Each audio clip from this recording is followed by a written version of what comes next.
बिस्मिल्लाहिर्रहमानिर्रहीम, अस्सलाम वालेकुम। जी तो व्यूअर्स, इस छोटी सी वीडियो का मकसद सिर्फ ये है कि आप सबको ये बताना कि मेरी जल्द ही आज़ाद कश्मीर की जो व्लॉग्स हैं वो बहुत जल्द ही पोस्ट होने वाले हैं।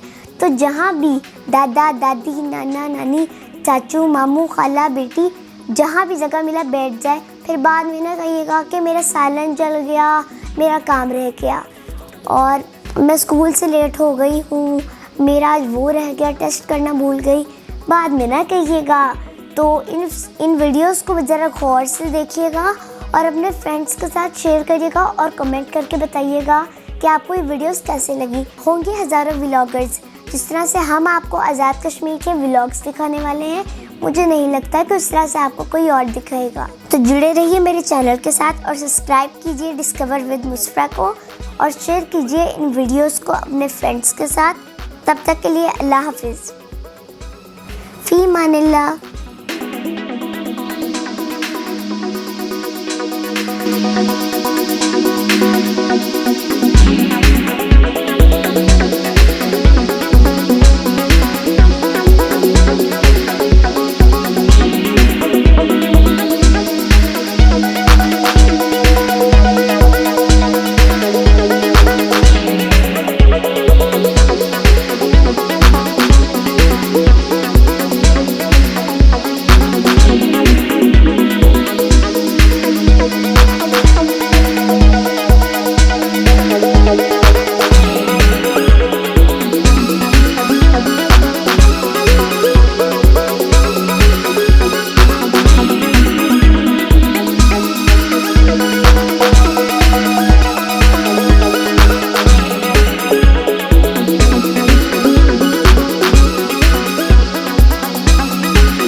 जी तो viewers, it's the time 6:30 AM। मैं अंदर कमरे में सो रही थी कि अचानक मेरी आँख खुली। मैंने कहा कि आए ज़रा बाहर चल के देखते हैं। और अपर नीलम वैली का हमने व्यू देखा है। जी कैमरामैन जरा दिखाइएगा। अपर नीलम वैली का जो व्यू है बहुत ही खूबसूरत है। आप देख सकते हैं कि नीचे अपर नीलम वैली से जो पहाड़ के नीचे आप व्यू देखे जा रहे हैं, इंडिया के घर बने हुए हैं, छोटे छोटे खेत हैं, पहाड़ हैं। और पहाड़ों के ऊपर जैसे मरी में था, मरी में कैसे बादल जो थे पहाड़ों के ऊपर आए हुए थे, कुछ नज़र नहीं आ रहा था। और वैसे ही कुछ पहाड़ों के ऊपर बादल आए हुए हैं। बहुत ही खूबसूरत व्यू है। दरिया की आपको अगर आवाज़ आ रही हो तो देखिए, दरिया की बहुत नॉइज़ है उसकी। और मैं आपको एक और बात बताती चलूँ, अगर आप अपर नीलम वैली का व्यू चाहते हैं तो आप भी अपर नीलम वैली आएँ और यहाँ पे अनीस गेस्ट हाउस में ज़रूर स्टे करें ताकि आपको इस तरह का व्यू और अच्छे अच्छे रूम्स मिले। अपर नीलम वैली आने के लिए आपको कैरन से ऊपर की तरफ आना पड़ता है, जहाँ पे बहुत ही फास्ट यू टर्न्स हैं, तो आपको थोड़ी सी एहतियात तो करनी पड़ेगी। लेकिन ऊपर आके जब आप नीचे की तरफ व्यू देखते हैं, मैं कहूँगी वाह सुबहान अल्लाह।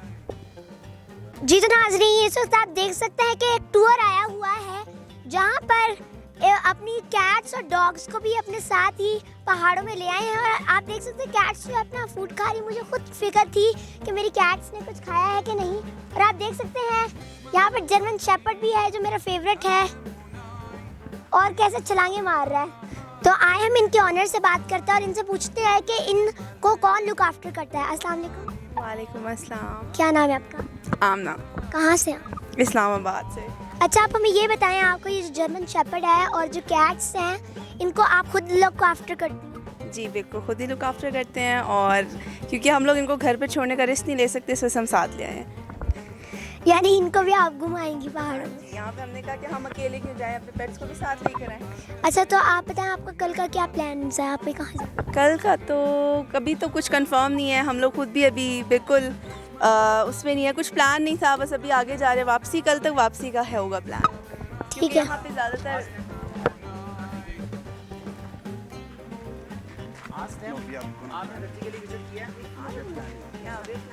अच्छा, आप हमें ये बताएं कि आपने रत्ती गली विजिट की है? नहीं, but we are planning to go there as well. Thank you, बहुत अच्छा लगा आपसे बात करके। आपसे भी बात करके बहुत अच्छा लगा। इसको क्या हो गया है? एक्साइटेड हो गए इतने सारे लोग। जी, तो विवाह से हम लोग अपर नीलम विलेज जो है उसके बैक पे आके गवर्नमेंट रेजिडेंसेस के पास मौजूद है। यहाँ पे आपको 4-5 कॉटेजेस तो मेरे पीछे नजर आ ही रही होंगी। तो टोटल 6 कॉटेजेस हैं और 4-5 आपको मेरे पीछे नजर आ रही होंगी। तो मैं आपको बताना ये चाह रही हूँ कि अपर नीलम वैली के अंदर बहुत से होटल्स और गेस्ट हाउसेस मौजूद हैं, लेकिन अगर आप चाहें तो आप इन कॉटेजेस में भी स्टे कर सकते हैं। और मज़ीद आपको ये बताती चलूँ कि इनमें से हर कॉटेज के अंदर 2 बेडरूम्स हैं, जिन बेडरूम्स के अंदर आपको फ्रिज भी मिल जाएगी, आपका अपने डाइनिंग टेबल होगा, बेड्स होंगे, साथ में आपको टीवी की सहूलत भी मिल जाएगी। इस वक्त हम लोग मौजूद हैं खुर्शीद अंकल के साथ, जो गवर्नमेंट कॉटेजेस के इंचार्ज हैं। आइए हम इनसे बात करते हैं और इनसे पूछते हैं कि यहाँ का कितना फेयर होता है। अस्सलाम वालेकुम। वालेकुम सलाम। क्या नाम है आपका? खुर्शीद। कहाँ से? अपर नीलम से। अच्छा, आप हमें ये बताएं कि ये जो कॉटेजेस हैं, इसका एक दिन का आप कितना चार्ज करते हैं? 4600। जी, तो देखा आपने नाजरीन, ये एक दिन का 4600 चार्ज करते हैं और आप भी यहाँ आ सकते हैं और 4600 के अंदर 4-5 बल्कि 7-8 4-5 बल्कि 7-8 लोग स्टे कर सकते हैं।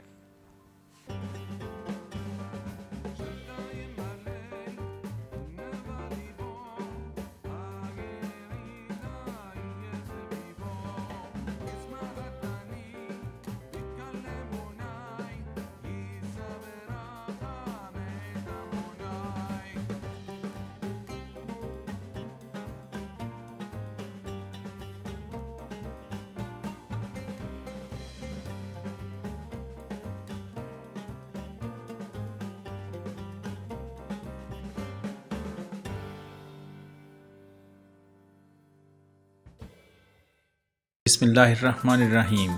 डियर व्यूअर्स, कश्मीर डायरीज़ की एक और एपिसोड के साथ हम आपकी खिदमत में हाज़िर हैं। इस वक्त आप अपनी स्क्रीन्स पर राइट साइड पर पाकिस्तानी कश्मीर और लेफ़्ट साइड पर इंडियन ऑक्युपाइड कश्मीर देख रहे हैं, और इस रेड कलर के निशान के नीचे जो छोटे छोटे घर बने हुए हैं, ये सब इंडियन आबादी है। और ये जो दरमियान में गहरे सब्ज़ रंग का दरिया बह रहा है, जिसे दरियाए नीलम कहते हैं, ये एक तरह का लाइन ऑफ कंट्रोल है।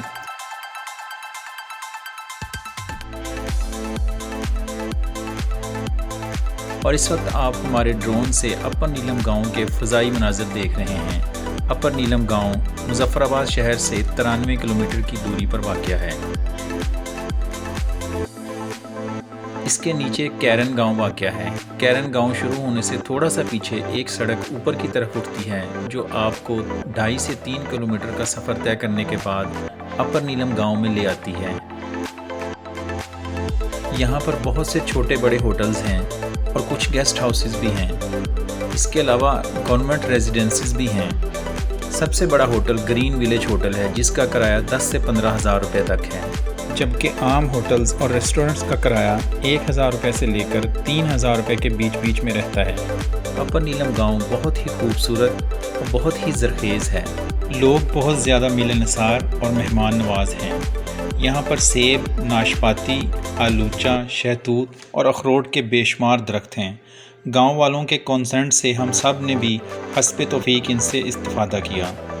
अपर नीलम स्टे के दौरान जिस कदर फ्रेश सेब और नाशपातियाँ हमने खाईं, वो आने वाले इस स्लोमो में आप देख ही सकते हैं।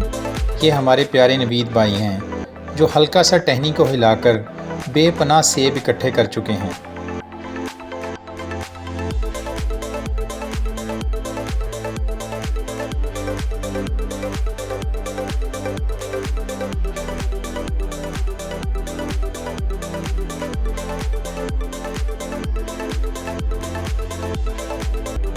शाम हो रही थी।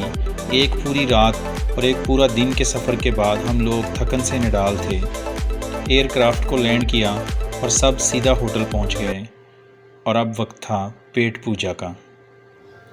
किसी ने क्या खूब कहा है कि अगर भूख लगी हो तो जो भी खाया जाए बहुत अच्छा लगता है। खैर, इस होटल का खाना भी बहुत अच्छा था और बहुत ही फ्रेश था।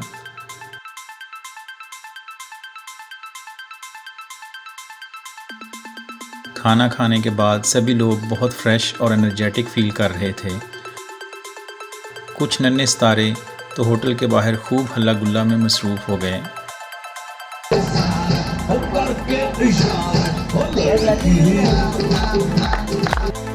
मगर हमें क्या मालूम था कि अभी कुछ गुरूज़ और दिग्गजों का आना बाकी था।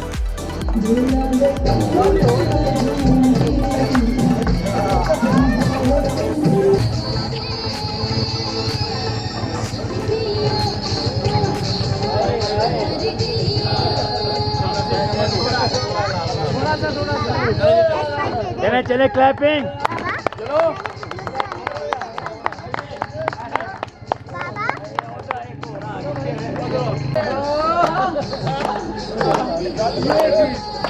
यार क्लैपिंग होनी चाहिए भरपूर।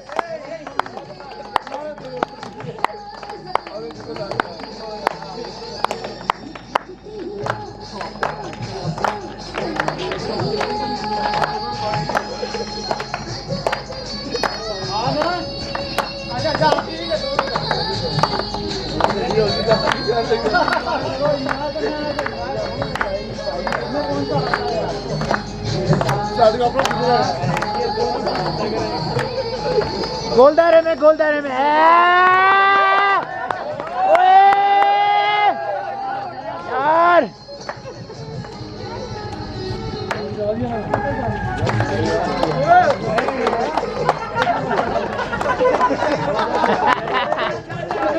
क्लैपिंग।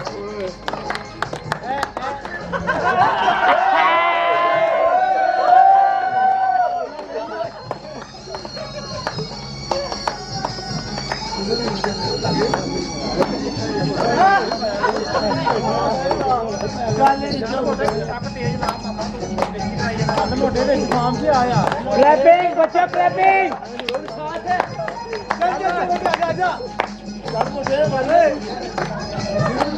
सर हमारी टीम जितने बंदे हैं ना क्लैपिंग नहीं कर रहा है।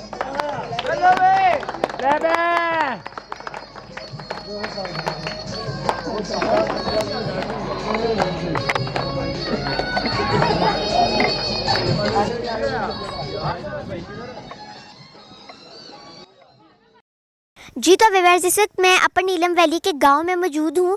यहाँ पे मैंने नाशपाती खाई है जो बहुत ही ज़्यादा मीठी है, और यहाँ पे मुझे आगे चलते ही गोल मटोल से लाल लाल सेब नज़र आए हैं। यहाँ पे मैं यही आपको बस सजेस्ट करना चाहती हूँ कि आप जब भी आज़ाद कश्मीर आए तो यहाँ पे अपर नीलम वैली को ज़रूर विज़िट करिए। यहाँ का जो गांव है, यहाँ गांव वालों के सेब भी बड़े मीठे हैं और इनके दिल भी बहुत बड़े हैं। मैं एक घर में गई और उनसे कहा कि मुझे आपके सेब चाहिए। उन लोगों ने कहा हाँ जाओ। उनने मुझे बहुत ज़्यादा सेब तोड़ के दिए, यहाँ तक कि मीठे मीठे लाल लाल और गोल मटोल से। नाशपाती खा के तो दिल ही मज़ा आ गया।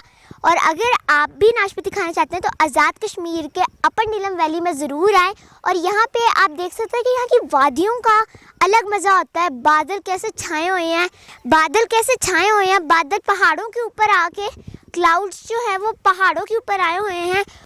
और ये देखें, वो पहाड़ों के ऊपर बैठ के मस्तियाँ कर रहे हैं, खासकर वो वाला पहाड़ जिसके ऊपर पूरा एक बादल आया हुआ है। ऐसा लग रहा है जैसे ये सिर्फ बातें कर रहा है, ये इसको इससे प्यार है, ये कोई दोस्ती तो है इनकी। और हाँ, यहाँ पे देखें इतना बड़ा गोल मटोल लाल लाल सेब का दरख्त दोबारा आ गया।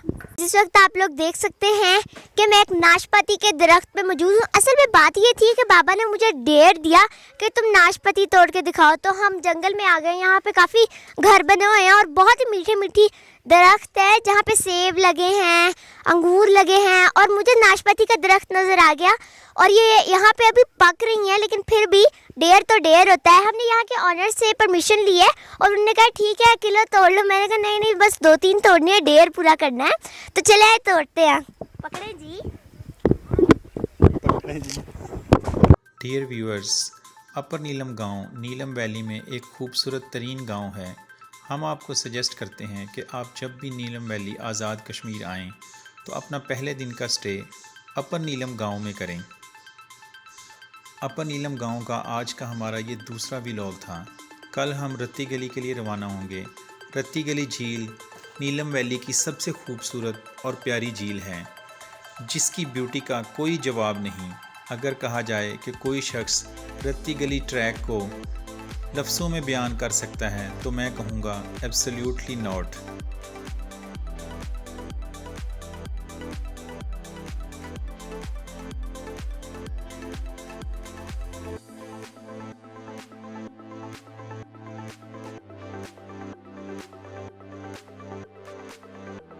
इसी तरह से कश्मीर की ब्यूटी, ग्रीनरी और सेरेनिटी पाकिस्तान में तमाम नॉर्थ की निस्बत मुनफरिद और जुदा है। अगर आपको यकीन नहीं आता तो इसी वीडियो के आखिर में डॉक्टर साहबा की ज़ुबानी ही सुन लें कि वो क्या कहती हैं। और हाँ, नेक्स्ट आने वाली 4 से 5 वीडियोस हमारी रत्ती गली से रिलेटेड होंगी, तो देखना मत भूलिएगा। Discover with Musfira. जी तो व्यूअर्स, इस वक्त अपर नीलम वैली में एक बहुत बड़ा ग्रुप मौजूद है। आए हम इनसे बात करते हैं और इनसे व्यूज़ देते हैं कि ये अपर नीलम वैली में आए हैं, इनका कैसा एक्सपीरियंस रहा। अस्सलाम वालेकुम। वालेकुम अस्सलाम। क्या नाम है आपका? My name is doctor Maria. कहाँ से हैं? I am from Karachi. अच्छा, आप हमें ये बताएं, आप अपर नीलम वैली में आई हैं, आपको यहाँ का कैसा एक्सपीरियंस रहा, क्या क्या देखा आपने? अपर नीलम वैली का मेरा एक्सपीरियंस बहुत अच्छा रहा। ये जो LOC का व्यू है, it's very good, it's so mesmerising, serine, और कश्मीर की greenery is totally different from other northern areas, जिसमें उनजा मैंने ट्रैवल किया है, मैंने नारायण ट्रैवल किया है। सो टोटली डिफरेंट है। लाइक कश्मीर का एक्सपीरियंस डिफरेंट है, एडवेंचरस था। यस्टरडे हम लोग ने रत्ती गली का ट्रैक किया था, तो वो बहुत ज़्यादा अमेजिंग एडवेंचरस रहा। तो इट्स लाइक टोटली डिफरेंट। बहुत अच्छा व्यू है, बहुत सेरीन है, बहुत प्लेजेंट मौसम है, और बहुत सारी चीज़ें यहाँ भी एक्सप्लोर करी। और यहाँ पर हमने एप्पल के जो है वो बहुत सारे गार्डन्स थे, बागात, खेतों में गए, हमने बहुत सारे कॉर्न्स वगैरह भी जो है वो प्लक आउट किए और बहुत इन्जॉय किया है। बहुत सेरीन है। आज का आपका क्या क्या एक्सपीरियंस है? आज कहाँ कहाँ जाना आपने? आज एक्चुअली हम कश्मीर फिनिश करें कश्मीर से, और हम अब नारायण की तरफ निकलेंगे, थोड़ा सा वो टच करके देन इंशाल्लाह कराची। संडे हमारी वापसी है।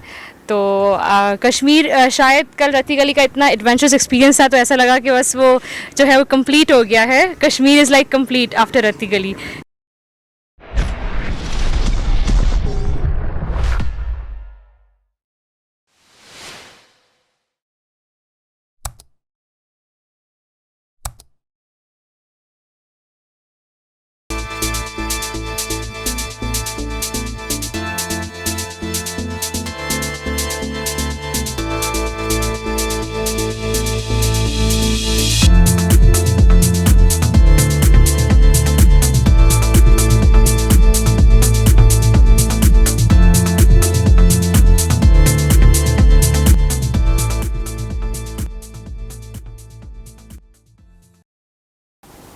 अस्सलामुअलैकुम डियर व्यूअर्स और मेरी प्यारी सोशल मीडिया फैमिली, कैसे हैं आप सब? उम्मीद करती हूँ कि अल्लाह के फजल से ठीक होंगे। सो व्यूअर्स, आज हमारी कश्मीर डायरीज़ की तीसरी वीडियो है। इससे पहले हम 2 वीडियोस कश्मीर के गांव अपर नीलम से रिलेटेड बना चुके हैं। यहाँ ऊपर क्लिक करके आप इसका पार्ट 1 देख सकते हैं। सो व्यूअर्स, आज की वीडियो कश्मीर में एक खूबसूरत झील से रिलेटेड है, रत्ती गली झील। रत्ती गली झील आज़ाद कश्मीर में वाक़या पाकिस्तान की एक खूबसूरत तरीन झील है। उर्फ़े आम में तो इसे क्वीन ऑफ लेक्स भी कहा जाता है। नीलम रोड दवारिया मकाम से एक जीप ट्रैक पर 16 किलोमीटर ऊपर की तरफ सफ़र करने से आप रत्ती गली बेस कैंप पहुँच जाते हैं, जहाँ से मज़ीद 2 किलोमीटर का हाइकिंग ट्रैक आपको रत्ती गली पहुँचा देता है। रत्ती गली सतह समंदर से 3700 मीटर, जो कि 12000 फीट बनता है, की बुलंदी पर वाक़या है। इससे पहले कि मैं अपना आज का व्लॉग शुरू करूं, कुछ कोटेशंस लेक से रिलेटेड। If there is magic on this planet, if there is magic on this planet, it is contained in water. And the second quotation is the lake is calling me, the lake is calling me, I must go. ये video हम just इसलिए बना रहे हैं ताकि आपको बता सकें कि रत्ती गली किस कदर खूबसूरत झील है। तो चले आए, मैं आपको बताती हूँ कि अगर आप रत्ती गली को पहली मर्तबा देखते हैं तो आपके माइंड में जग को जीतने वाले जगजीत की ये गज़ल गूंजती है।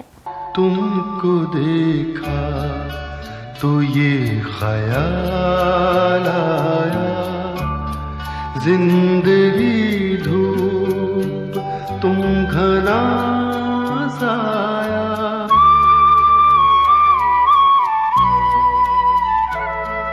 जी हाँ, इस छोटी सी ममासलत से मेरे दिल की ज़रा सी भी तस्कीन नहीं हुई है। चले आए, मैं आपको बताती हूँ कि रत्ती गली किस कदर इम्पोर्टेंट झील है। दरअसल बात यह है कि बहुत से लोग आज़ाद कश्मीर नीलम वैली को विज़िट करते हुए रत्ती गली को मिस कर देते हैं और कुछ टूर ऑपरेटर्स तो डेलिब्रेटली रत्ती गली नहीं जाते हैं। तो दोस्तों, हम पहाड़ों में क्यों जाते हैं?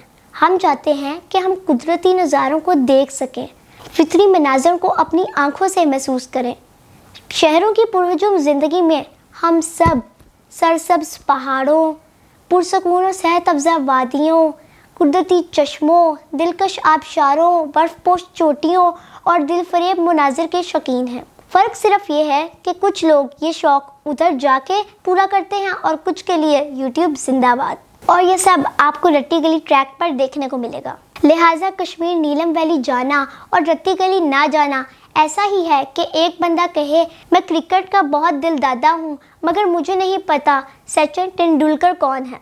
ये ऐसा ही है कि एक बंदा कहे मैं 30 साल से माइक्रोसॉफ्ट में जॉब कर रहा हूँ मगर मुझे नहीं पता कि बिल गेट्स कौन है। या एक शख्स कहे मैं साल से टेस्ला में जॉब कर रहा हूँ मगर मुझे नहीं पता कि इलॉन मस्क कौन है। ये ऐसा ही है कि एक बंदा कहे मैं सारी ज़िंदगी PMLN का सपोर्टर रहा हूँ मगर मुझे नहीं पता कि नवाज शरीफ कौन है। ये ऐसा ही है कि एक बंदा कहे मैं PTI का डाई हार्ड फ़ैन हूँ मगर मुझे नहीं पता कि इमरान खान कौन है। आजकल जैसे सोशल मीडिया का दौर है और हर बंदा अपने हाथ में मोबाइल पकड़े कई घंटे इंटरनेट सर्फिंग करता है। तो दोस्तों, नीलम वैली जाना और रत्ती गली ना जाना ऐसा ही है कि एक बंदा कहे मैं मेरी वेदर ऑफिशियल और वेदर गुरु का फर्स्ट डे से फॉलोअर हूँ और उनके सारे लाइव्स भी देखता हूँ मगर मुझे नहीं पता कि सोजल मलिक कौन है। तो दोस्तों, इन सब मिसालों से बताना आपको ये मकसूद है कि रत्ती गली किस कदर खूबसूरत और इम्पोर्टेंट झील है। अगर आपको यकीन नहीं आता तो मेरे अगले व्लॉग्स ज़रूर देखिएगा जो सारे रत्ती गली से रिलेटेड हैं। हम कोशिश करेंगे कि आपको कुछ इस तरह से सब दिखाएं कि आप भी कहने पर मजबूर हो जाएं, ईस्ट और वेस्ट रत्ती गली इज़ बेस्ट।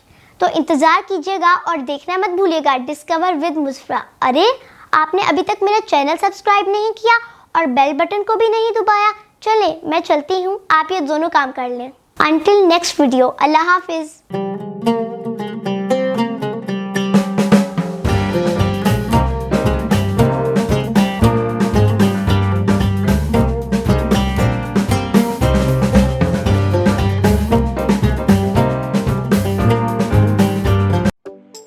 बिस्मिल्लाहिर्रहमानिर्रहीम। अस्सलामुअलैकुम डियर व्यूअर्स, इस वक्त हम अपर नीलम को खैरबाद कहने के बाद अपनी नेक्स्ट टूर डेस्टिनेशन की तरफ जा रहे हैं जिसका नाम है रत्ती गली। और इस वक्त हमारी गाड़ी डिसेंडिंग मोड में है और इंतहाई पुरमुख्तार ड्राइविंग करने का पूरा क्रेडिट जाता है हमारे प्यारे ड्राइवर उस्ताद गौहर अली को। जी तो नाज़रीन, इस वक्त हम लोग हमारी जो गाड़ी है टूर वाली बैग्स के साथ ऊपर हमें चढ़ा के बिठाया हुआ है और आप देख सकते हैं कि नीलम बड़े जोर शोर के साथ बह रहा है। नीलम रोड पर इन शीप फ्लॉक्स के साथ आपका आमना सामना हो जाना कोई बड़ी बात नहीं। कभी कभार तो ये रेवड़ इतने लंबे और बड़े होते हैं कि आपको गाड़ी एक साइड पर खड़ी करनी पड़ती है और 2 से 3 मिनट इंतज़ार करना पड़ता है ताकि ये सब साहबान गुजर सकें। प्यारे दोस्तों, आप जब कभी भी आज़ाद कश्मीर नीलम वैली आएँ तो अल्लाह से दुआ करें कि आपको हल्का फुल्का क्लाउडी और रेनी वेदर मिले। इसका फ़ायदा ये होता है कि कश्मीर की ब्यूटी, ग्रीनरी और सेरेनिटी बहुत ज़्यादा निखर कर सामने आती हैं।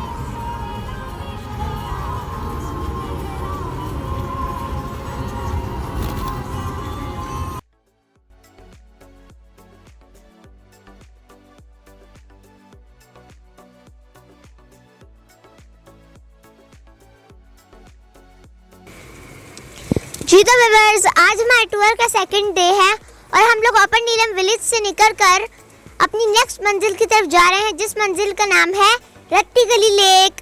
हम रात को रत्ती गली लेक पे स्टे करेंगे, उनका जो बेस कैंप है, और जो ऐसा हमारा एक्सपीरियंस रहेगा। और रत्ती गली लेक का जो ऊपर हम घोड़ों पे जाएंगे वो भी मैं आपको दिखाऊंगी।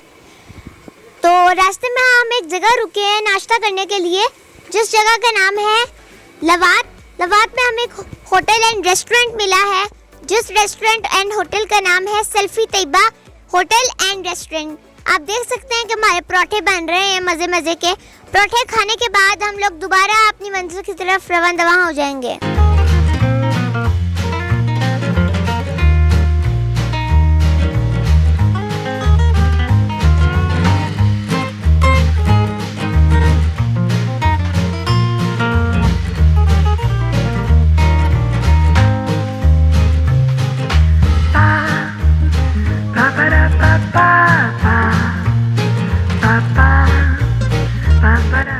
इस वक्त हम लोग मौजूद है आज़ाद कश्मीर में नाश्ता करने के लिए एक होटल में, जिस होटल का नाम है सेल्फी तैयबा गेस्ट हाउस।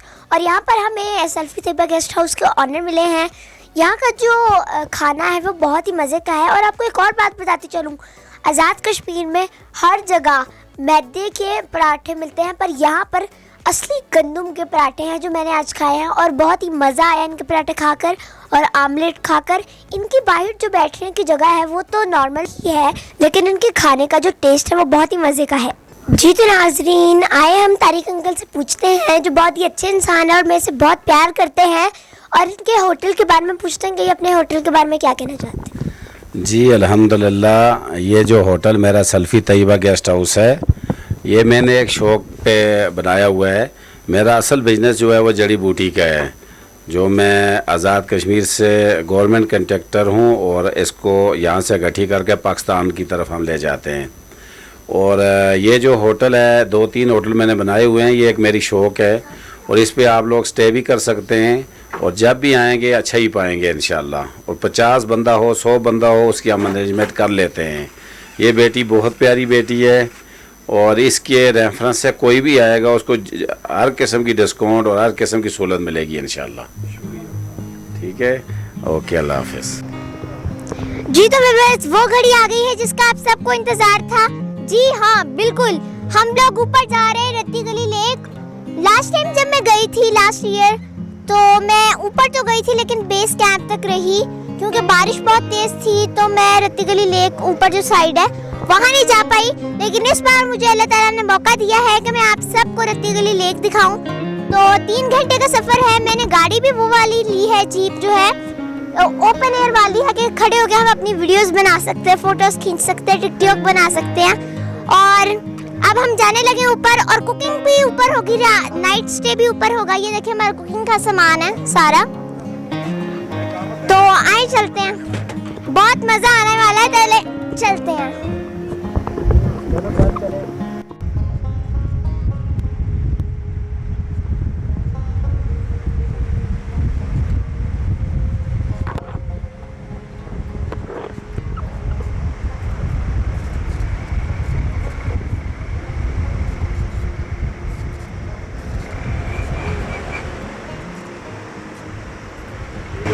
सवारियाँ से रत्ती गली ट्रैक की तरफ टर्न लेते ही राइट साइड पर आपको एक नाला बहता नज़र आता है। ये नाला रत्ती गली नाला कहलाता है।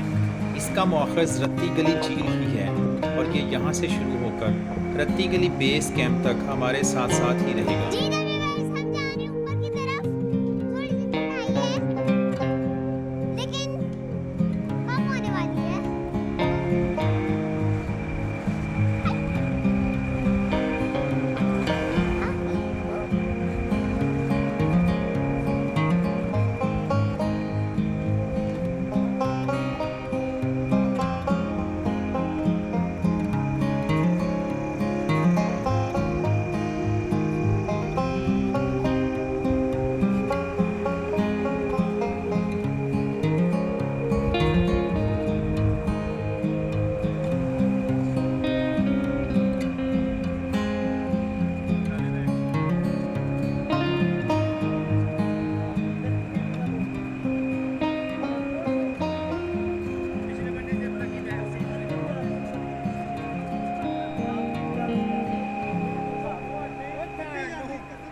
सड़क के दोनों अतराफ देवदार के ऊंचे लंबे दरख्त, मकई के खेत और इंतहाई सरसब्ज व शादाब छोटे बड़े दरख्त आंखों को खीरा करते हैं।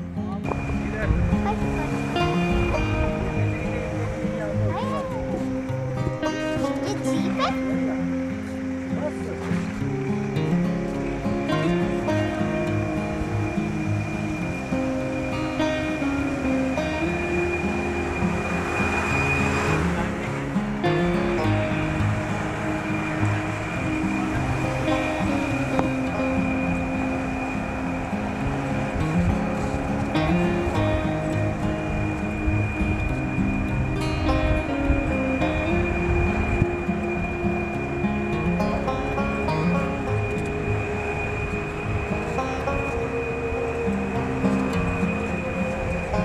शुरू में तो सब ठीक लगता है, मगर 1.5 से 2 किलोमीटर का सफ़र तय करने के बाद इस ब्रिज के बाद गाड़ी कच्चे ट्रैक पर अपने सफ़र का आगाज़ करती है तो एहसास होता है कि अब खाया पिया अच्छी तरह से हज़म होगा। दरअसल रत्ती गली का एडवेंचरस ट्रैक ही इसकी सबसे बड़ी टूरिस्ट अट्रैक्शन है। ये काफ़ी बम्पी और जंपी है। हमने और भी बेशुमार जीप ट्रैक्स किए हैं, मगर रत्ती गली इन सब से जुदा है, बल्कि इसका कोई भी मुकाबल नहीं, दूर तक, बल्कि बहुत दूर तक। जैसा कि हमने आपको बताया था कि रत्ती गली नाला जीप ट्रैक के साथ साथ बेस कैंप तक जाता है।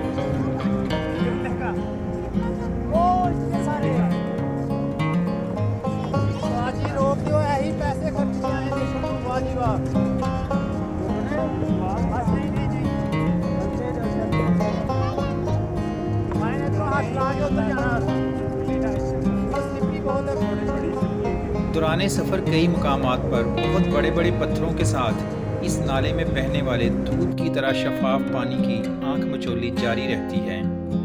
ऐसे लगता है जैसे दोनों हाइड एंड सीक खेल रहे हों।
कई मुकामात पर तो बेअख्तियार सयाह उछलती कूदती और शोर मचाती लहरों से लुत्फ़ अंदोज़ होने के लिए अपनी गाड़ी साइड पर खड़ी करते हैं और कुछ देर सेल्फीज़ और वीडियोस के चक्कर में जीप से नीचे उतर आते हैं। तो क्या हम इनसे अलहदा थोड़ी हैं?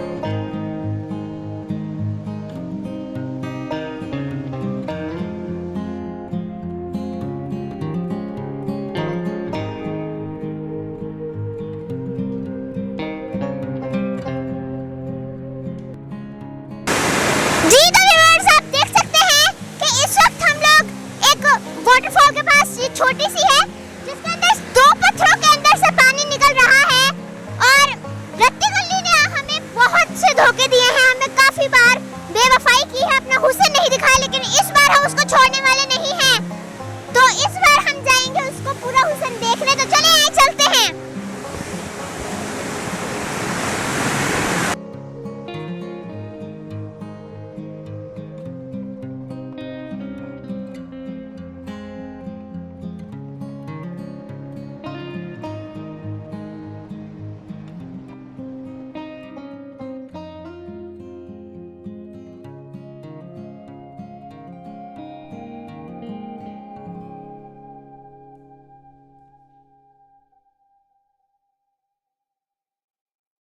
इस 2 से ढाई घंटे के सफ़र में आपको एक ही दिन में बेशुमार कुदरती नज़ारे देखने को मिलते हैं।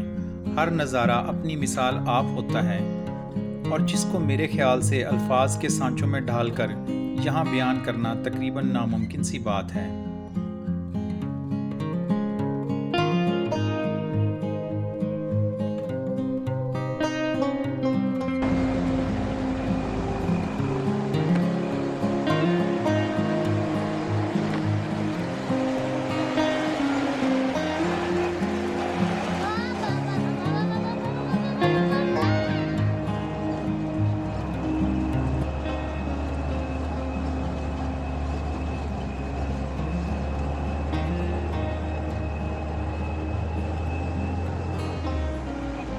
घंटा से सवा घंटा ट्रैवल करने के बाद जीप को रेस्ट दिया जाता है। इस दौरान ड्राइवर साहब जीप के इंजन पर पानी डालते हैं। दरी असना हमने थोड़ी सी हाइकिंग की और पहुंच गए एक पहाड़ की पीक पर, और वहां पर क्या खूबसूरत नज़ारा था, आइए आपको भी दिखाते हैं। जी तो व्यूअर्स, इस वक्त हम लोग एक पहाड़ पे हाइकिंग करके आए हैं। वो नीचे हमने अपनी वैन खड़ी की थी।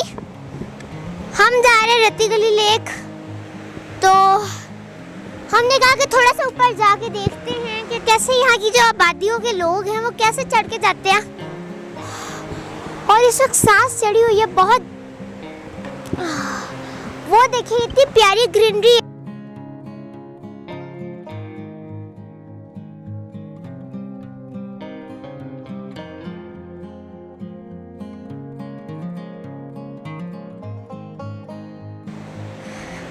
बहुत ही खूबसूरत नज़ारा है। दरख्तों कुछ जगहों पे तो सब्जियां लगी हुई हैं, जैसे कद्दू हो गया, भिंडी हो गई, प्याज, टमाटर, इस तरह की चीजें।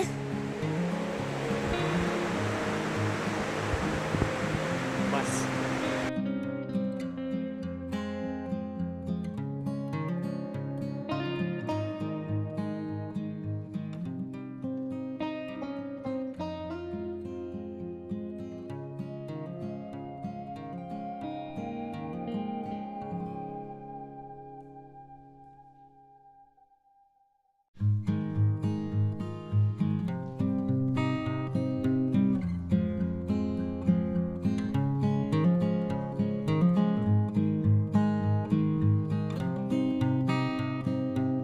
रत्ती गली जीप ट्रैक पर बेशुमार छोटे बड़े झरने देखने को मिलते हैं जो आकर के रत्ती गली नाला में जम हो जाते हैं।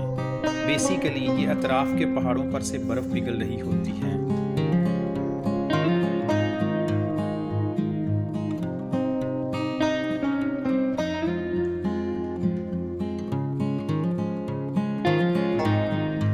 बारिश के मौसम में लैंडस्लाइडिंग का हो जाना एक मामूली अमल है। अमूमी तौर पर तो जीप हमें खींचकर ऊपर ले जाती है, मगर कभी कभार जीप को भी खींचकर ऊपर लेके जाना पड़ता है। मनाज़र आपकी आंखों के सामने है।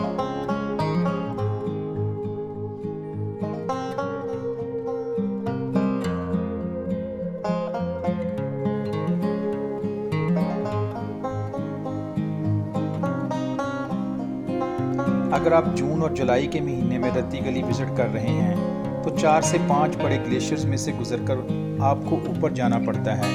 ये एक बहुत ही यूनिक एक्सपीरियंस है, जैसा कि आप देख रहे हैं। प्यारे व्यूअर्स, हम आपको बताते चलें कि रत्ती गली झील साल में सिर्फ चंद महीनों की मेहमान झील है। ये 1 जून से 20 जून के दौरान ओपन होती है और अक्टूबर के आखिर तक खुली रहती है। नवंबर के अवाइल में ही इस ट्रैक पर और ऊपर झील पर बर्फ़बारी का आगाज़ हो जाता है, जिसके बाद यहाँ पर आना जाना ख़त्म हो जाता है। ये 7 से 8 माह के लिए गहरी बर्फ़ की चादर ओढ़कर 6 से 7 माह के लिए हाइबरनेट मोड पर चली जाती है। इंतहाई बुलंदो बाला और सब्ज़े से ढके ये पहाड़ अपने हुस्नो जमाल और सहर अंगेज़ खूबसूरती की आला मिसाल हैं। ये जाज़बे निगाह और दिलफरेब मनाज़र अपना दामन वाह किए और अपनी बाहें फैलाए हर साहिबे नज़र को अपनी तरफ इस तरह से खींचते हैं कि यहाँ पर गुजारे हुए चंद लम्हात इंसान ज़िंदगी भर याद रखता है। रत्ती गली का मौसम अक्सर गैर यकीनी रहता है और दिन भर दर्जनों करवटें बदलता है। शाम के समय अक्सर घन गरज और हल्की या तेज़ बारिश यहाँ के मामूलात हैं। ये हमारी रत्ती गली बेस कैंप तक पहुँचने की पहली वीडियो है। अगली वीडियो में हम रत्ती गली बेस कैंप और वहाँ से चल के ऊपर झील तक जाने के तमाम सफ़र की वीडियोस दिखाएंगे। हमें कमेंट सेक्शन में ज़रूर बताइएगा कि आपको हमारा पार्ट 1 कैसा लगा। पार्ट 2 का इंतज़ार कीजिएगा और देखते रहिए डिस्कवर विद मुस्फिरा। सब्सक्राइब कीजिएगा।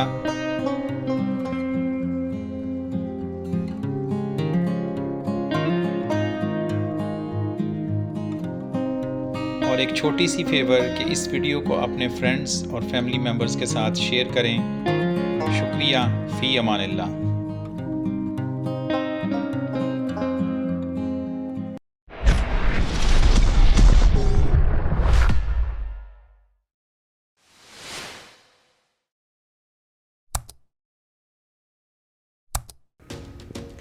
जी तो व्यूअर्स, इस वक्त हम लोग जीप में 2 घंटे की ड्राइव कर ऊपर आ गए हैं रत्ती गली बेस कैंप पे।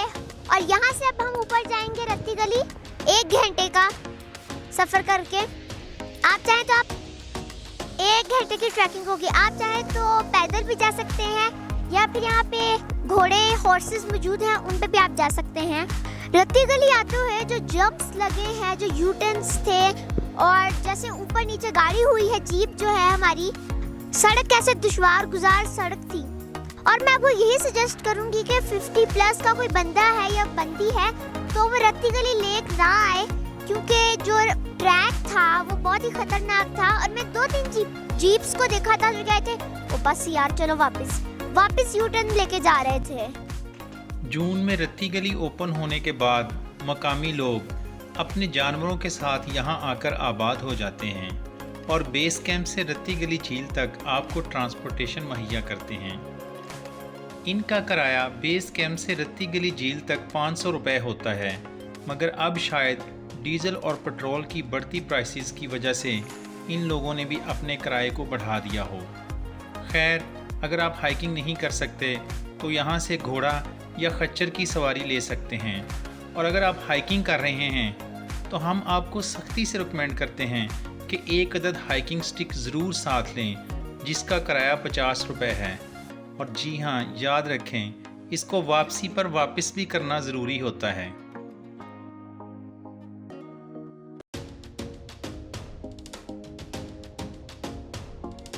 जी तो व्यूअर्स, इस वक्त मैं घोड़े पे बैठ के ऊपर जा रही हूँ। इस वक्त हम लोग रत्ती गली का जो ट्रैक है 50% हो गया और 50% रह गया है। मैंने सोचा कि क्यों ना आपको बता दूं कि जो व्यू है वो आपको दिखाया जाए, वो देखें।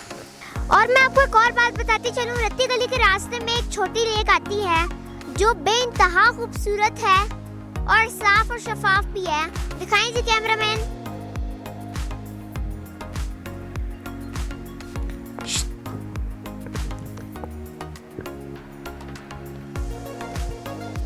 और पीछे वैली व्यू।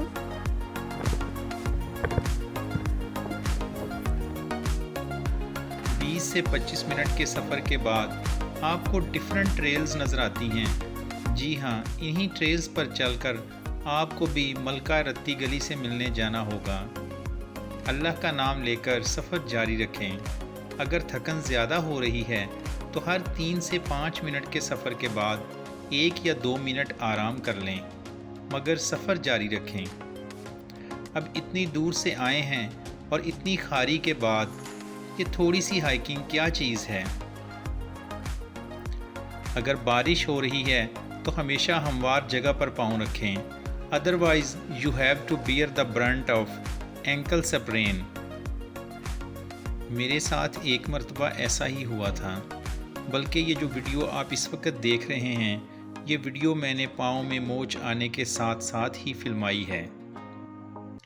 अगर तो मौसम साफ़ और खुश्क है तो अल्लाह का शुक्र अदा करें, और अगर बारिश हो रही है तो आपके साथ एक मसला पेश आने वाला है। वो ये कि आपको घोड़ों वाले लोग इंसिस्ट करेंगे कि आप उनके घोड़े की सवारी कर लें, और आपको अजीब दलीलें भी देंगे कि देखें जी, इंसान के 2 पाँव हैं और घोड़े के 4 पाँव, तो ये आपको गिरने नहीं देगा। मगर हमारी डीप ऑब्जर्वेशन है कि बारिश के मौसम में उतनी मर्तबा इंसान नहीं गिरते जितनी मर्तबा घोड़े गिरते हैं। इसका सबूत आप आने वाली अड़ंग कील की वीडियो में भी देखेंगे। एक साहब जिन्होंने इसी तरह से किसी घोड़े वाले के फोर्स करने पर घोड़े की सवारी तो कर ली, मगर अनफॉर्चुनेटली घोड़ा भी गिरा और उनकी बाजू भी टूट गई। शायद खुद गिरते तो बाजू ना टूटती, मगर घोड़ा गिरने से घोड़े का वज़न भी उनकी बाजू पर आ रहा। आपकी मुलाकात अगली वीडियो में उन साहब से ज़रूर करवाएंगे। बेस कैंप से रत्ती गली तक पहुंचने के सफ़र को हम 3 पोर्शंस में डिवाइड कर सकते हैं। पहला 60% का पोर्शन मुश्किल है, उससे अगला 20% मुश्किल तर है और उससे अगला 20% मुश्किल तरीन है।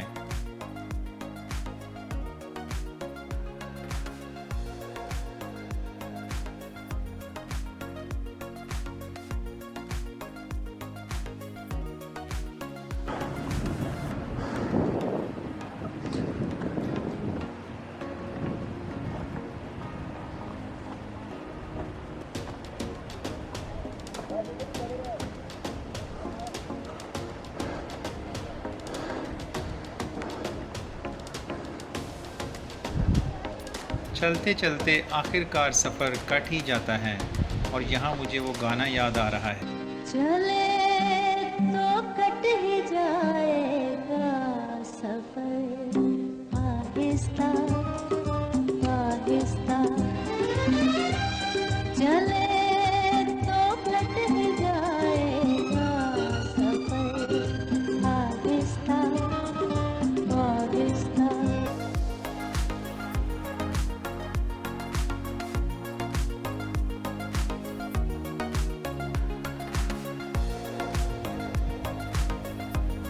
और इस वक्त भी बीसियों अफराद हाइकिंग करके आ और जा रहे हैं, मगर वैली व्यू बहुत बड़ा होने की वजह से उनको देख पाना मुश्किल फील हो रहा है।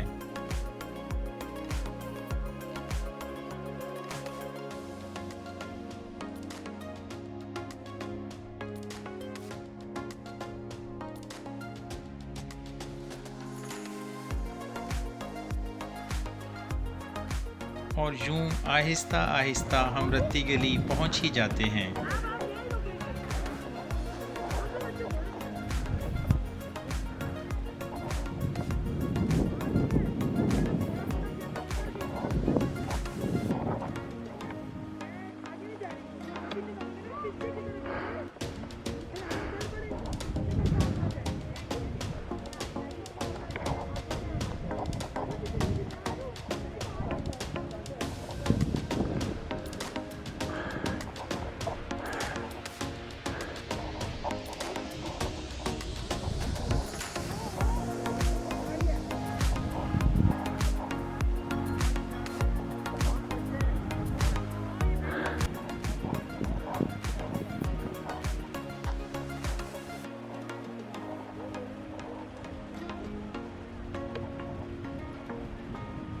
जब आपकी पहली नज़र झील पर पड़ती है तो यकीन माने एक अजीब सा एहसास होता है।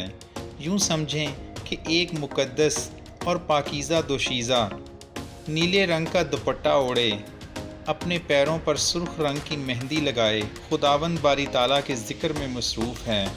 कुछ लोगों के लिए तो शायद ये एक पानी का टुकड़ा हो, मगर साहिब नज़र लोगों के लिए ये एक निशानी है उस खुदा ताला की जो हर चीज़ का खालिक है। और मेरे लिए तो ये बेहद मुक़द्दस है, क्योंकि मैं खुदा की बनाई हर मुक़द्दस चीज़ से प्यार करता हूँ।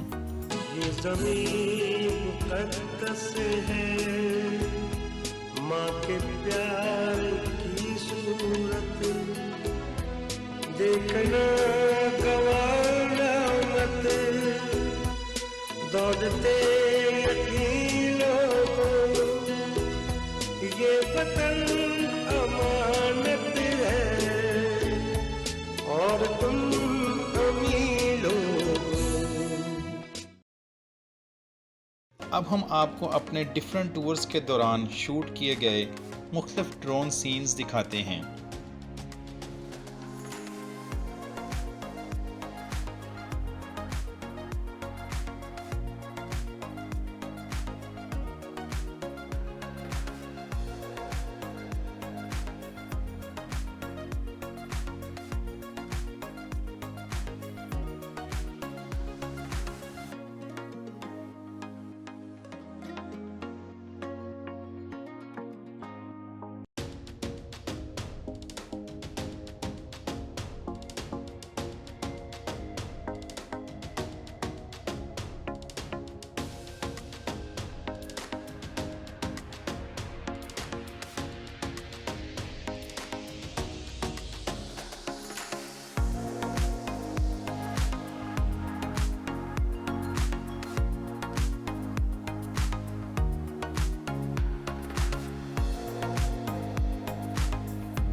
सतह समुंदर से 12,130 फुट बुलंदी पर वाक़या रत्ती गली झील एक ऐसा मकाम है जिसकी सैर कश्मीर में आने वाले हर सयाह का ख्वाब होता है। परियों की रानी कहलाई जाने वाली रत्ती गली झील दुनिया की चंद खूबसूरत तरीन झीलों में से एक है, जिसकी खूबसूरती को अल्फाज में बयान करना मुश्किल ही नहीं बल्कि नामुमकिन है।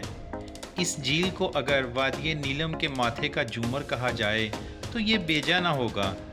वादिये नीलम में वाक़या ये रत्ती गली झील कुदरत का हसीन और अनमोल तोहफ़ा है, जिसके इर्द गिर्द बुलंदो बाला पहाड़, वसीओ अरीज सरसब्ज मैदान, झील का नीलगूं पानी और किनारों पर जमी बर्फ, खूबसूरत फूल इस झील की खूबसूरती और दिलकशी में मज़ीद अजाफे का बायस बनते हैं।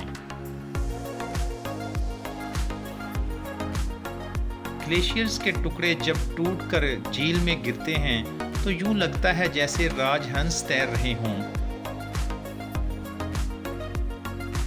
आसमान से बातें करते पर्वतों के कल्ब में कुदरत के हसीन रंग लिए रत्ती गली झील का मुल्हिका इलाका और हर सू बिखरे कुदरत के रंग यहाँ आने वाले सयाहों को दावते नज़ारा देते हैं।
डियर व्यूअर्स, जाइएगा कहीं नहीं और इंतज़ार कीजिएगा हमारी आने वाली वीडियोस का, जो हैं पाकिस्तान के सबसे खूबसूरत गांव अड़नकेल से मुतल्लिक।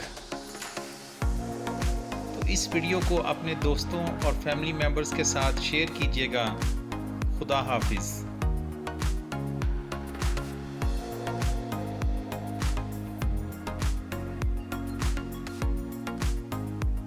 जी तो नाज़रीन, ये वक्त हो गया है कुछ फनी नारे लगाने का, क्योंकि हम नीचे से इतना खज्जल होके आए हैं और अपनी जीप पे बैठ के तो ऐसे ऐसे ऐसे हम खज्जल हुए हैं। और मैंने थोड़ी सी वॉमिट भी की है और फिर भी मुझे 2-3 जगहों पे चोटें भी लगी, पर फिर भी मैंने कहा आज देख ही जान। और आज अल्लाह की मेहरबानी से रत्ती गली लेक ने भी अपने पूरे हुस्न को हमें दिखाया है। लेकिन ये वक्त हो गया है कुछ फनी नारे लगाने का, तो चले आए चलते हैं। रा रा री री रू रा, हुर्रा हुर्रा, रा रा री री रू रा, हुर्रा हुर्रा, रा रा री री रू रा, हुर्रा हुर्रा। रुलते गए यहाँ पर जैसे बड़ी आई है, रुलते गए यहाँ पर जैसे बड़ी आई है, रुलते गए यहाँ पर जैसे बड़ी आई है। रत्ती गली आजाद कश्मीर पाकिस्तान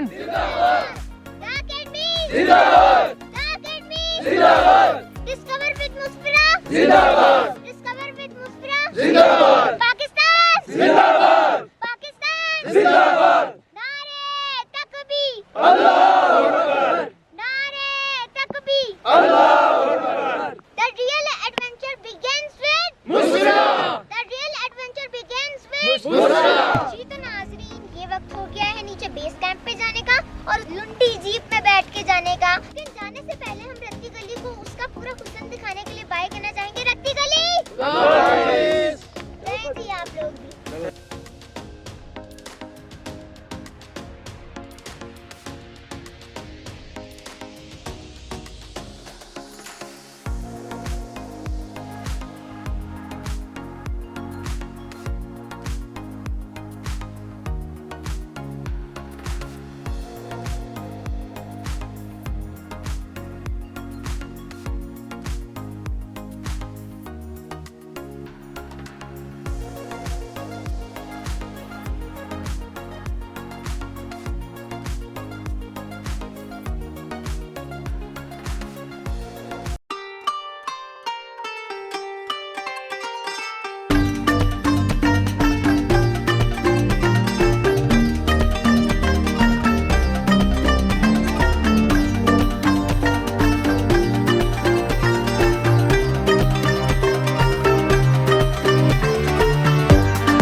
जी तो नाजरीन, इस वक्त हम लोग मौजूद हैं केल में, जहाँ से हम ऊपर जाएंगे लिफ्ट में और हाइक करके जाएंगे अड़ंगकेल।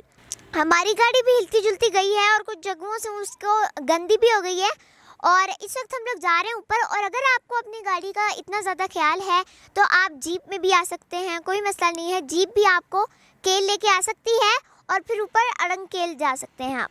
और अब आपकी थोड़ी सी फिर से फिज़िकल एक्सरसाइज शुरू होगी। आपको थोड़ा सा हाइक करके ऊपर जाना पड़ेगा, लेकिन तकरीबन पौने घंटे की हाइक है। और अगर आप चाहें तो आप स्टिक्स लेके भी जा सकते हैं और अगर आप चाहें तो वैसे भी जा सकते हैं। तो चले आए, हम अपना सामान पैक करके ऊपर लेके जा रहे हैं, जो हमने कुकिंग करनी है। आ जाएं, और नाइट भी हमारा वहीं पे स्टे होएगा और कुकिंग भी वहीं पे होएगी। आ जाएं। मैंने अड़ंगकेल आते हुए एक बात जज की है, you get plenty of oxygen, you get plenty of oxygen. आप देख सकते हैं मेरे इर्द गिर्द हर जगह दरख्त लगे हुए हैं ऊपर तक। जी तो व्यूअर्स, इस वक्त सांस फूली हुई है और आप मेरे पीछे, सबसे पहले तो मैं आपको ये बताना चाहती हूँ कि मेरे पीछे आप देख सकते हैं एक बिन है जिस पे ऊपर लिखा हुआ है यूज़ मी। और रियल में ये लोग देखते हैं, इग्नोर करके चले जाते हैं, लेकिन असल में मैं आपको एक बात बताती हूँ। मैं लुलूसर लेक को देख लें और भी काफ़ी ऐसी वाटरफॉल्स है जहाँ पे मैं जाती हूँ तो देखती हूँ कि वाटरफॉल का व्यू बहुत प्यारा होता है, लेकिन नीचे आगे पीछे मैं देखती हूँ तो प्लास्टिक की चीज़ें पड़ी होती हैं। चलें, जैसे रैपर्स हो गए, टिन पैक हो गए, बोतल्स हो गई प्लास्टिक की, ऐसी चीज़ों का हमें ख्याल करना चाहिए। ये जो ब्यूटी है हमारी नॉर्दर्न एरियाज़ की, ये पाकिस्तान की नॉर्दर्न एरिया की एक रियल ब्यूटी है। हमें लुलूसर लेक का मैंने आपको दिखाया भी था कि नीचे कितनी बोतल्स पड़ी हुई थी, बहुत गंदा, लेकिन लुलूसर लेक की जो ब्यूटी थी वो इससे भी पहले सोचो कितनी अच्छी होगी। तो हमें इस बातों का ख्याल करना चाहिए। और नीचे अंधेरा बहुत था तो मैं देख रही थी, मैं कोई शेर निकल आई कहीं से, खाने लगे, खा ले मुझे, हैं खाने भी लगे। मैं कह दूँगी भाई आजा तेरा इंटरव्यू कर लेते हैं, खा मुझे, लोगों से अभी मैंने और बातें करनी है। तो अब हम ऊपर जाएंगे। मुझे लग रहा है कि नाइट स्टे भी हमारा ऊपर ही होगा, जैसा कि मैंने आपको बताया था, और कुकिंग भी ऊपर होगी। तो इस बार हम कुकिंग पे ज़रूर मिलेंगे, मैं आपको दिखाऊंगी मैं क्या कुक कर रही हूँ। हमारे जो कुक्स हम साथ लेके आए हैं, कैमरामैन ज़रा दिखाएं जी व्यू बादल का। बादल अभी भी जो है पहाड़ों के ऊपर आए हुए हैं, लेकिन जो इस पहाड़ पे जहाँ पे मैं बैठी हूँ इसकी ब्यूटी अलग ही है, क्या सीनरी है।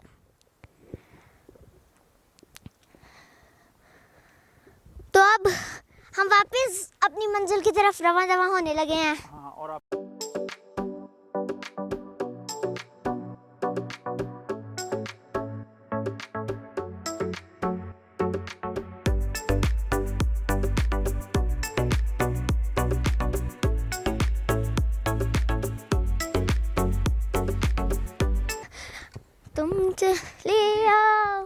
तुम चले आओ पहाड़ों की कसम, तुम चले आओ पहाड़ों की कसम, हम तुम्हारी राह देखेंगे कसम।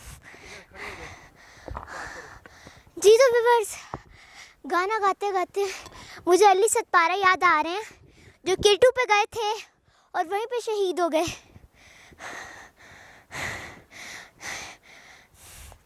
और मुझे लगता है कि उनकी बॉडी जो थी वो भी मिल गई है, लेकिन केटू पे ही उनको दफना गया है। चलो फिर एक बात तो सच्ची हुई कि पहाड़ों के वो पूरे याद थे और उनकी कब्र भी केटू पे ही बनाई गई। क्या बात है जी।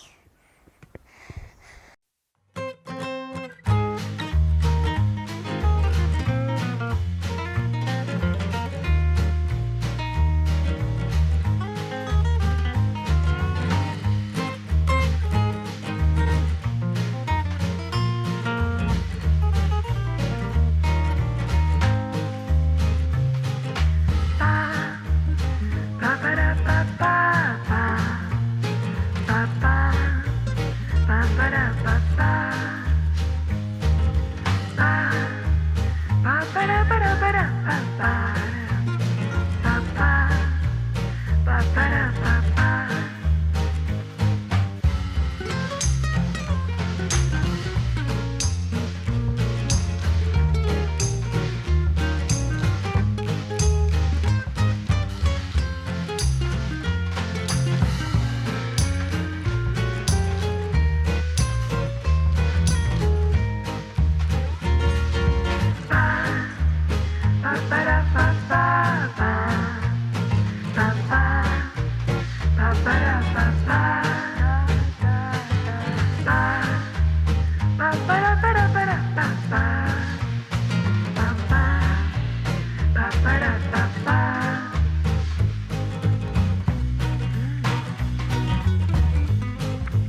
अस्सलाम वालेकुम और सुबह बखैर।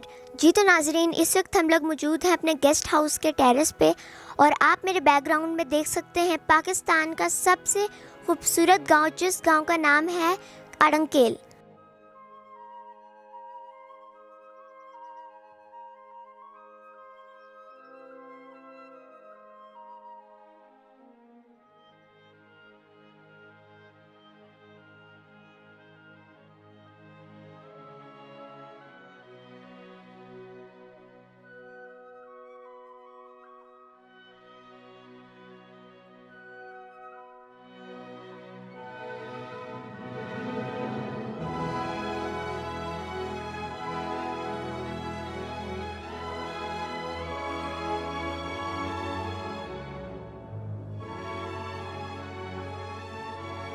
इस वक्त आप मेरे बैकग्राउंड पे देख सकते हैं बहुत तेज़ बारिश है और मैंने तो सोचा था कि मैं आपको आगे जाऊंगी, वहाँ पे आप देख सकते हैं कि लकड़ी के घर बने हुए हैं बहुत ही खूबसूरत। वहाँ पे जाके लकड़ी के घर दिखाऊंगी, आगे जाके ग्रीनरी दिखाऊंगी, खेत दिखाऊंगी, लेकिन अफसोस बारिश की वजह से मैं दिखा नहीं पा रही। और मुझे ये डर है कि जब हम नीचे केल की तरफ हाइकिंग करके वापस जाएंगे तो ज़्यादा मिट्टी ना हो, इसकी वजह से ताकि हम स्लिप ना हो जाए। जी तो व्यूअर्स, मेरी लाइफ का वो सीन है, वो वीडियो जिस वीडियो के अंदर मैं कुछ बोलूँगी नहीं, सिर्फ आपको ये कहूँगी कि बस आप देखें। दिखाएं जी कैमरामैन साहब।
जी तो बताएं व्यूअर्स, कैसा लगा आपको?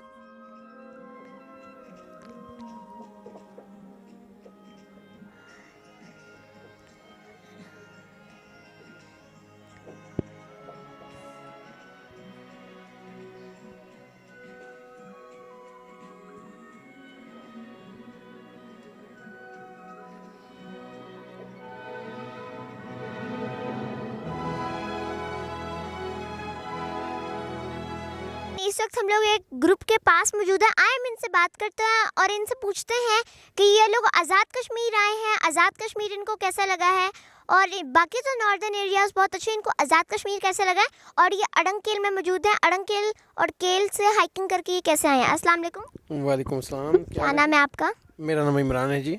कहाँ से हैं? मुल्तान से हैं बेटा। अच्छा, आप हमें ये बताएं कि आप केल से ऊपर हाइकिंग करके आए हैं, आपको कैसा लग रहा है?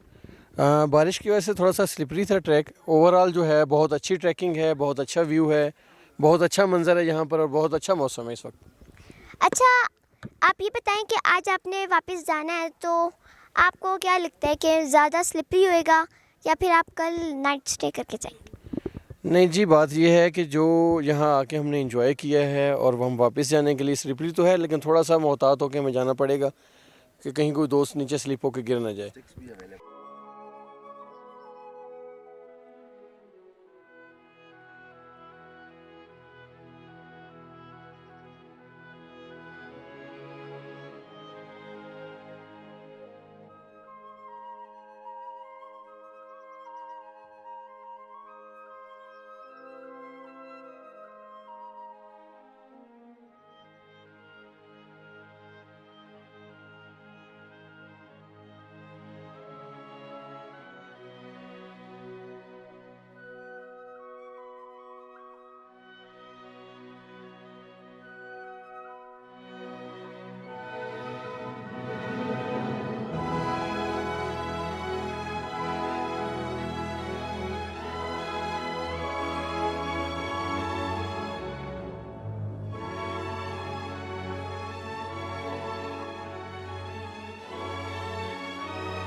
नाज़रीन, आप देख सकते हैं कि जो मेरे पीछे जो बच्चे खड़े हैं वो बहुत ही जोशो खरोश में हैं।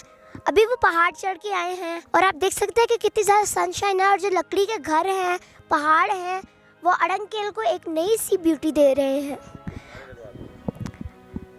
अड़ंकेल जिंदाबाद नहीं करना आता। अब तो अड़ंकेल भी कह रहा होगा किया क्या करना है। पाकिस्तान जिंदाबाद, आजाद कश्मीर जिंदाबाद।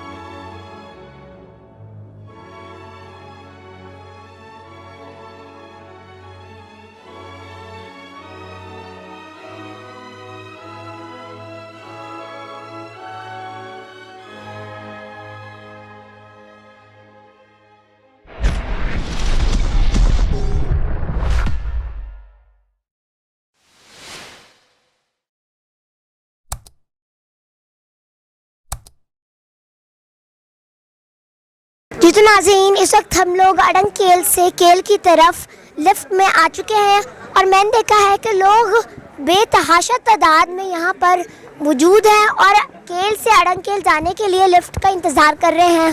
और किसी ने सही ही कहा था कि पहाड़ों से मोहब्बत करने वालों की कोई कमी नहीं है। और आप देख सकते हैं कि इतने ज़्यादा लोग हैं जिनमें बच्चे, औरतें और बंदे भी मौजूद हैं।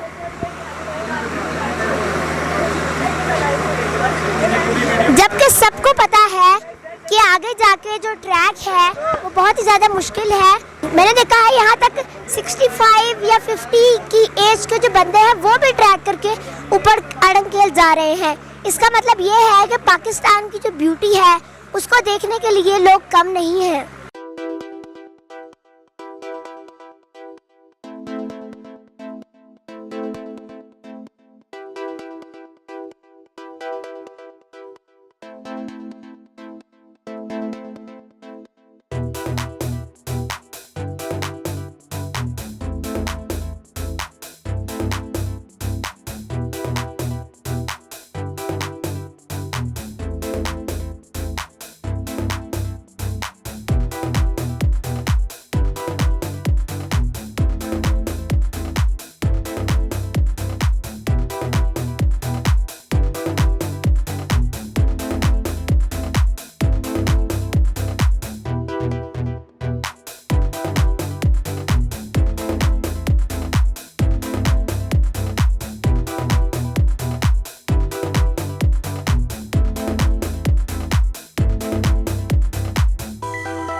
जी तो नाजरीन, इस वक्त हम लोग अड़ंकेल के सीमेंट साइट पे आ चुके हैं, लेकिन सीमेंट पे अभी भी मड लगा हुआ है। आज मैं आपसे बात नहीं कर पाई क्योंकि मड बहुत ज़्यादा था और मैं 2-3 दफ़ा स्लिप हुई हूँ और डिसेंडिंग साइड पे बहुत ज़्यादा मड था, लेकिन फिर भी और डिसेंडिंग करते हुए हमें एक आदमी मिले हैं जिन इधर चली मैं उधर चली, जाने कहाँ मैं किधर चली, अरे फिसल गई,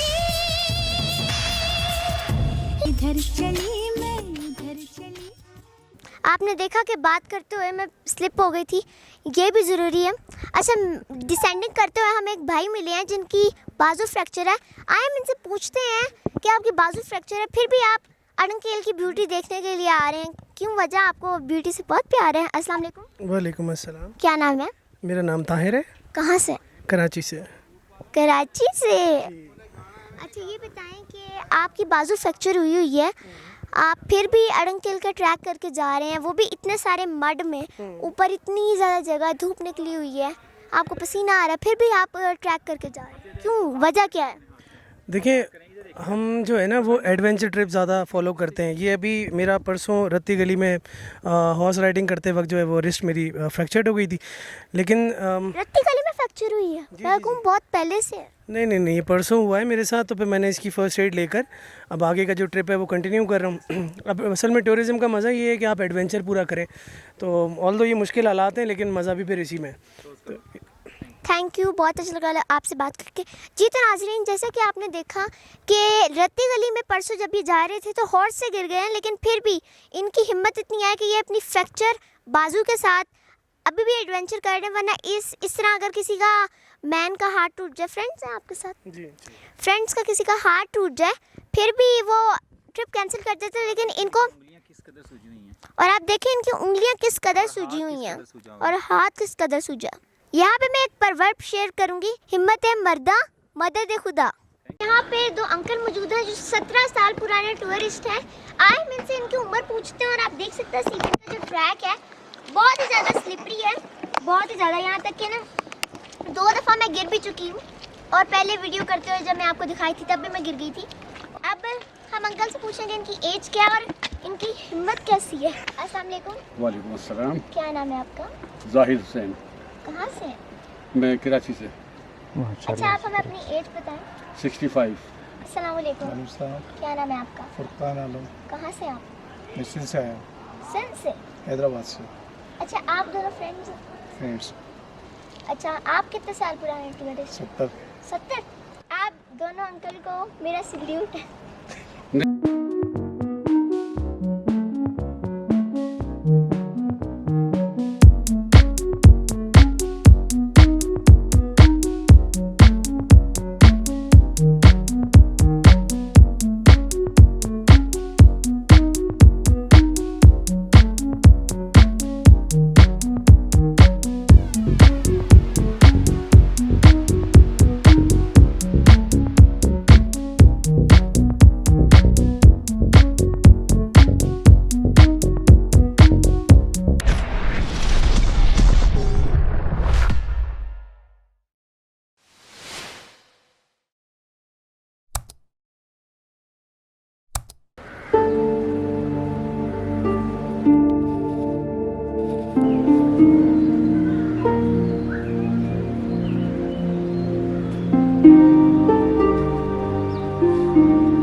अस्सलाम वालेकुम डियर व्यूवर्स और मेरी प्यारी सोशल मीडिया फैमिली, कैसे हैं आप सब? सो व्यूवर्स, इस वक्त मैं मौजूद हूँ शारदा में। असल में बात ये है कि नीलम से वापसी में हमारा स्टे था नीलम स्टार रिवर गेस्ट हाउस में, और इस वक्त मैं यहीं पे मौजूद हूँ। और मैंने कहा कि क्यों ना आपको शारदा की भी थोड़ी सी इन्फॉर्मेशन दें, और यहाँ पे शारदा यूनिवर्सिटी है वो भी दिखाई जाए। तो चले आए, चलते हैं।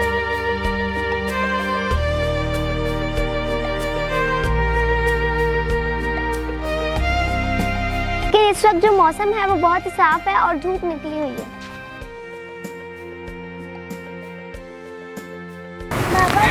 बाहर चेयर्स लगी हुई हैं, अगर आप बाहर अपना खाना भी करना चाहते हैं या फिर बोनफायर वगैरह तो यहाँ पे हो सकता है। और यहाँ पे चेयर्स भी लगी हैं दरिया के पास। आइए मैं आपको दरिया का भी थोड़ा सा व्यू दिखा देती हूँ।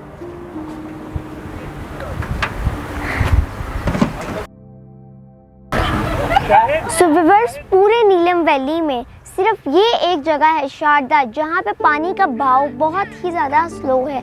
आप देख सकते हैं, यही वजह है कि यहाँ पे बोटिंग भी दस्तयाब है और यहाँ पे बोट्स भी चलती हैं। और वहाँ आप देख सकते हैं कि सब टूरिस्ट्स की गाड़ी खड़ी हैं। और ये है शारदा के होटल्स। यहाँ पे आपको हर प्राइस में एक एवरेज रूम मिल जाएगा। इस वक्त मैं जाने वाली हूँ टूरिस्ट विलेज शारदा में, उस पुल को पार करके। और ये इसको टूरिस्ट विलेज का नाम दिया गया है क्योंकि वहाँ पे यूनिवर्सिटी भी है, शारदा यूनिवर्सिटी, तो हम उसको भी एक्सप्लोर करने के। तो चले आए, चलते हैं पुल पे।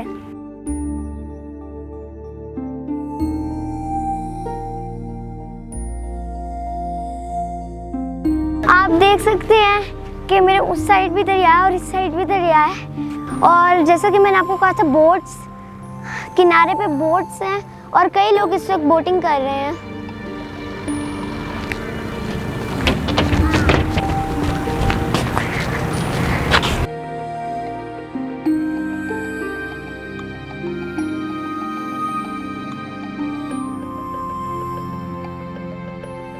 रियासत और सियासत में आर्मी का कितना रोल होता है ये तो मैं नहीं जानती, मगर जल्द ही 5 साल बाद आपको ज़रूर बताऊंगी। लेकिन इतना ज़रूर जानती हूँ कि जिस पाकिस्तान में मैं रहती हूँ ये दुनिया के नक्शे पे सिर्फ आर्मी की वजह से है। So I will salute my army soldiers.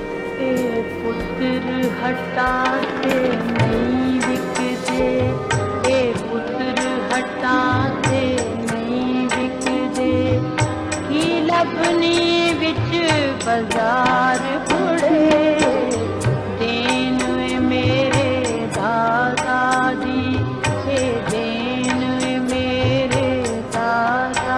Sharda university देखने के लिए आपको हाइक करके जाना पड़ता है और मैं तो बहुत थक गई हूँ। आप देख सकते हैं ऊपर तक जा रही है, तो चलते हैं।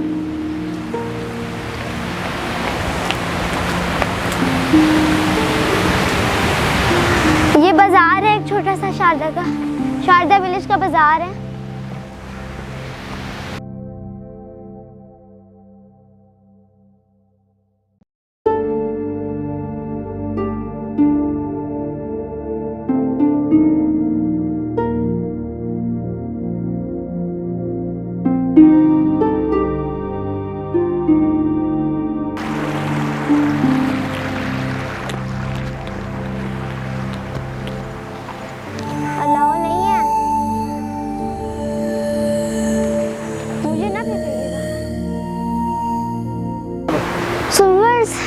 यहाँ पे मज़ीद कुछ हाइक है जो आपको करनी पड़ेगी और आगे फिर आर्मी ऑफिसर्स बैठे हैं। चलिए आए, चलते हैं।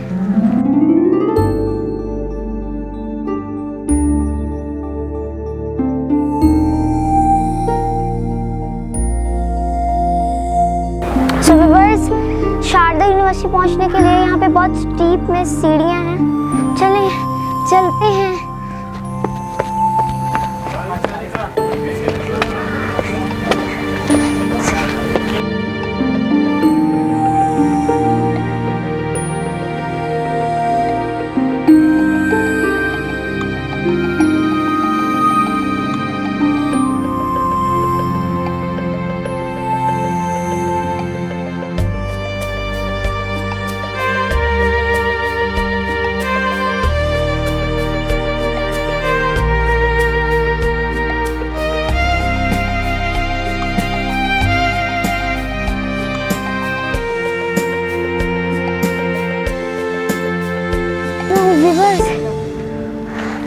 आखिरी स्टेप और हम पहुंच जाएंगे।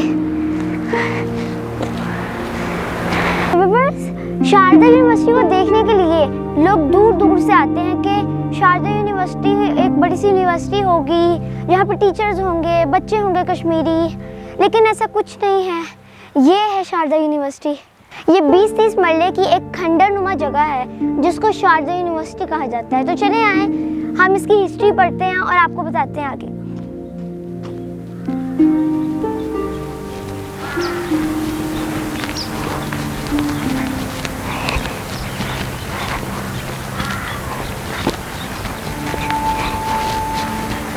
ये देखिए, ये इसकी हिस्ट्री है।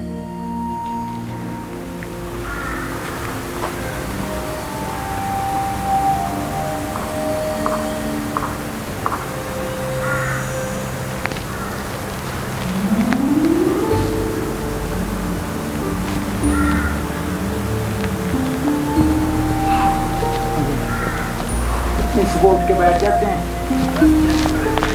ड्यूटी जो हुई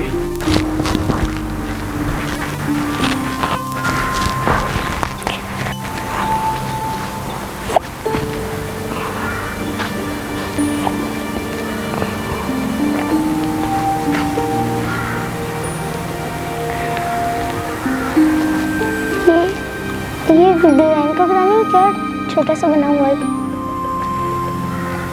पत्थरों के साथ बनाया गया हुआ। सो व्यूअर्स, थोड़ी सी ब्रीफ हिस्ट्री पढ़ने के बाद मुझे पता लगा है कि 6th एंड 12th सेंचुरी के दौरान जो बुद्धिस्ट थे और हिंदूज थे, उनकी ये एक मजहबी जगह थी, एक टेंपल था ये, और यहाँ पर वो अपनी मजहबी रसूमात अदा करते थे। बेसिकली ये एक टेंपल भी है और उनकी जो गॉडेस थी, जो उनकी देवता थी, देवी थी, उनका नाम शारदा था और इसी मुनासबत से इस पूरे इलाके का नाम शारदा है। सो व्यूअर्स, ये था हमारा शारदा यूनिवर्सिटी का विजिट। अब जाने का वक्त आ गया है, तो चले आए चलते हैं।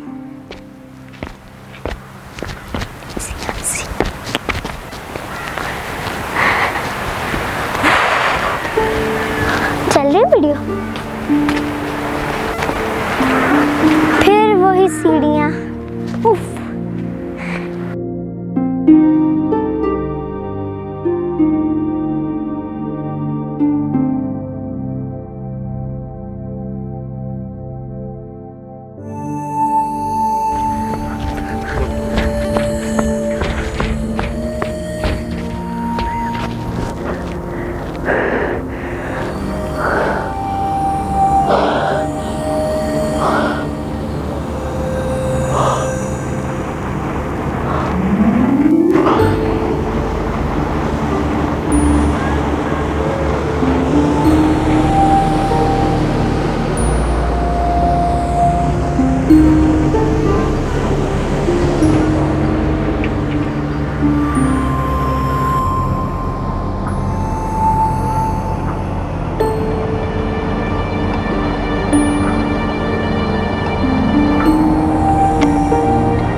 जी तो व्यूअर्स, इस वक्त मैं आपको एक बहुत ही अमेजिंग फैक्ट दिखाने जा रही हूँ। हम गाड़ी में जा रहे थे कि हमने अचानक से देखा कि एक झंडा लहरा रहा है। हमने कहा चलो आओ देखते हैं कौन सा झंडा है।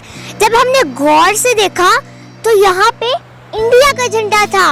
और इस वक्त मैं आपको बता दूं कि हमारे पाकिस्तान और इंडिया के बीच में सिर्फ 500 गज का फासला है। और आपको गौर से जरा देखें, वहाँ पे कुछ बच्चे खेल भी रहे हैं। तो ये मैं आपको बात बताना चाह रही थी कि इंडिया जो है वहाँ पे इतने सारे घर बने हुए हैं, वो भी एक पहाड़ के ऊपर, और सिर्फ 500 गज का फासला है। ये एक अमेजिंग फैक्ट था जो मैं आपको दिखाना चाहती थी। Thank you.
व्यूअर्स, दानी वाटरफॉल के बाद जो दूसरी बेस्ट प्लेस है वो है कुंडल शाही वाटरफॉल। और इस वक्त मैं कुंडल शाही वाटरफॉल के ऊपर एक छोटा सा रेस्टोरेंट है वहाँ पर मौजूद हूँ, जो बहुत ही ओपन सा है। और आप मेरे पीछे देख सकते हैं कुंडल शाही नाला जो है बह रहा है और बहुत ज़्यादा स्पीड के साथ बह रहा है। और इसका जो कलर है क्रिस्टल क्लियर कलर है इसका। नाजरीन, इस वक्त मैं मौजूद हूँ कुंडल शाही नाले के सामने बिल्कुल, और आप देख सकते हैं कि इसका पानी का जो बहाव है वो बहुत ही ज़्यादा है। वैसे तो मैंने सुना है कि अक्टूबर में इसका जो पानी है वो थोड़ा कम हो जाता है, लेकिन जून जुलाई में इसका जो पानी है आप देख सकते हैं, ये जो सारे पत्थर हैं यहाँ तक आ रहा होता है। और आप भी यहाँ कभी आइएगा, बैठिएगा, चिप्स खाइएगा और हाँ, पत्थर भी फेंकिएगा। This one is big. मैं आपको सजेस्ट करना चाहती हूँ कि जब भी आप यहाँ आएँ, यहाँ पर थोड़ा सा टाइम ज़रूर बिताएं, क्योंकि यहाँ की जो हवाएं चल रही होती हैं, इसके करीब आके तो बहुत ठंड लगने लग जाती है, लेकिन इसके ठंडे ठंडे पानी में पाँव डुबोकर और यहाँ पर बैठकर कुछ अलग ही मज़ा आता है। और इन्हीं स्लिपरी पत्थरों की वजह से ये पानी इतना तेज़ है। आप भी ज़रा ख्याल रखिएगा, पाँव डुबोने के चक्करों में कहीं अंदर ना गिर जाइएगा। वैसे तो मैं ये कहना चाहती हूँ कि मेरा जिम्मा ओस पोस।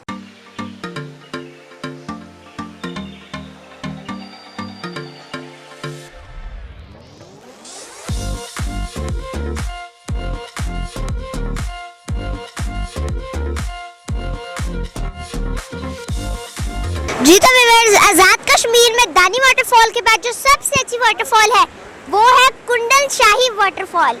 और इस वक्त मैं उसी के ब्रिज के ऊपर मौजूद हूँ। तो बात कुछ ऐसी है, 13/5/2018 को कुछ बच्चे लाहौर के यहाँ टूर करने आए। तब यह जो ब्रिज था ये लोहे का नहीं बल्कि लकड़ी का था।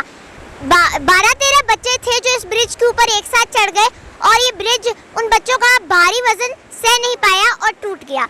इस वक्त ये बच्चा यहाँ पे छोटा सा मौजूद था। इसने बहुत कोशिश की कि इन सब बच्चों को बचाया जाए, लेकिन इसने 1-2 बच्चों की जान बचा ली, लेकिन खुद अपनी जान से हाथ धो बैठा।